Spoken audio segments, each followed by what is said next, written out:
গুঞ্জন হিসাবে আপনারা ধরতেছেন, আসলে এটা একটা পর্যায়ে এসে আসিফ এবং নাহিদ ভাই পদত্যাগ করবে, এটা হচ্ছে 100% শিওর।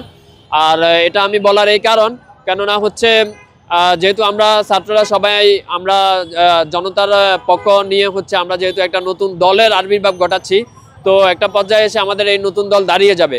আর এই নতুন দলের প্রতিনিধি হিসেবে অবশ্যই আসিফ এবং নাহিদ ভাই তো অবশ্যই থাকবে, কমান্ডিংয়ের দায়িত্বে তো অবশ্যই তারা থাকবে। তো সেই ক্ষেত্রে আজ হোক আর কাল হোক তারা পদত্যাগ করবেই। আর কেননা হচ্ছে সরকারের থেকে যখন তারা একটা দলের কমান্ডিংয়ে থাকবে, তখন আসলে মানুষ এটা অ্যাকসেপ্টেডলি নিবে না। আর মানুষ অ্যাকসেপ্ট করলেও আসলে ভিন্ন যে রাজনৈতিক মত রয়েছে, যেমন বিএনপি, জামাত এবং অন্যান্য দল যারা রয়েছে, তারা আসলে এটাকে কিংস পার্টি হিসেবে অবহিত করবে, তারা এটাকে অ্যাকসেপ্ট করবে না। তো সেই ক্ষেত্রে আজ হোক আর কাল হোক, এটা গুঞ্জন না হতে পারে, এটা সত্যিই হবে, আর এটা হওয়ারই সম্ভাবনা বেশি।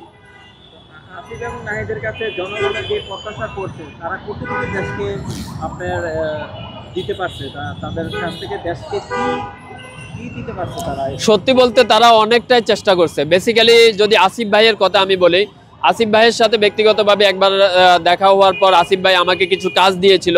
ওই কাজগুলো করার জন্য আমি একটা থানাতে গিয়েছিলাম। ওই থানাতে যাওয়ার পরে দেখা গেছে কি ওই থানার ওসিএ মানে আসিফ ভাই রেফারেন্স দেওয়ার পরে এমন একটা ভাব নিচ্ছে, মনে হচ্ছে তিনি ওইটাকে দামই দিচ্ছেন না। তখন আমি আসিফ ভাইকে ওই ওসিকে বললাম যে আসিফ ভাই পাঠাইছে যার কারণে আপনি দাম দিচ্ছেন না, কিন্তু আওয়ামী লীগের কোনো নেতা পাঠাইলে ঠিকই তো আপনি দাম দিতেন। তো বিষয়টা হয়ে গেছে এরকম। আসলে যদিও বাস্তবিক পরিপ্রেক্ষিতে আসলে তারা আসিফ ভাই, নাহিদ ভাই সবাইকে উপরে উপদেষ্টা হিসেবে মেনে নিয়েছে, কিন্তু মন থেকে আসলে কাউকে উপদেষ্টা হিসেবে কমান্ডিং এর দায়িত্ব মানতে পারতেছে না। যার কারণে তারা যতই কমান্ড করুক, যতই চেষ্টা করুক, দেখা গেছে তাদের চেষ্টার কারণে সর্বোচ্চ কাজটা হওয়ার ক্ষেত্রেও 5% বা 10% হচ্ছে, কিন্তু বাকি 90%, 95% কাজটা হচ্ছে না, সাবমিট হচ্ছে না। এটা একটা বড় কথা। এখন আপনি নেতার জায়গায় থেকে আপনি কমান্ডিং দিতে পারবেন, কিন্তু আপনার কর্মী যদি না মানে সেখানে আসলে আপনার কি করার আছে?